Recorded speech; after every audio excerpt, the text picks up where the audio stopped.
Breaking news. I once again return with more information. Apparently, Robert Mueller has been investigating Carl Bernstein's reports.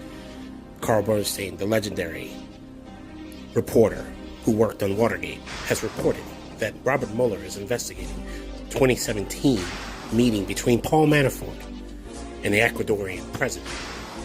Why is this important, you ask? It's important because in Ecuador, that is where Julian Assange is.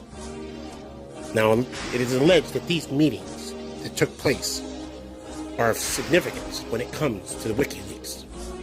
Up until this day, we had never known that Paul Manafort had anything to do with WikiLeaks. It was just Roger Stone. Tune in.